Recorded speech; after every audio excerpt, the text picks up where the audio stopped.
জাটকাগুলো ধরা নিষেধ থাকে, আপনারা কিন্তু অনেকে এই নিয়মগুলো মানেন না। আপনারা রাতের অন্ধকারে সেগুলো ধরেন, এতে করে আপনারা ক্ষণিকের জন্য লাভবান হলে কিন্তু দেশ কিন্তু ক্ষতিগ্রস্ত হচ্ছে। কারণ জাটকা ইলিশ ধরলে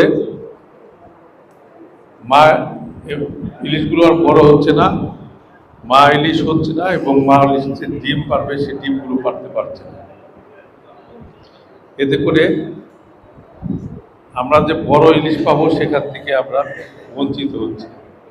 তাই আপনারা আজকে প্রতিজ্ঞা করতে হবে যে আপনারা এই জাটকার মধ্যে আর যাবেন না, যাতে করে আমাদের দেশের ইলিশের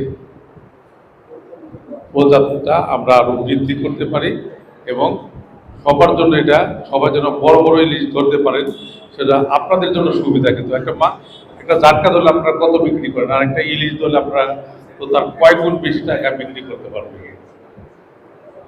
তাই আপনারা এই কাজটি দয়া করে করবেন না। প্রশাসন মাঝে মাঝে সেখানে রেট দেয়, তারপরে কিন্তু আপনারা সেগুলো বন্ধ করেন না। এখন কিন্তু জালের উপরে যাচ্ছে, এরপর কিন্তু মালিকের উপর দিয়ে যাবে।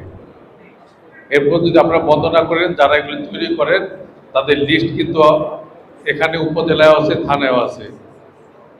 যদি আপনাদেরকে পুলিশ আইনি ব্যবস্থা নেয়, প্রশাসন আইনি ব্যবস্থা নেয়, তাহলে কিন্তু আমাকে এই ব্যাপারে কেউ কোনো কিছু সুপারিশ করতে পারবে না।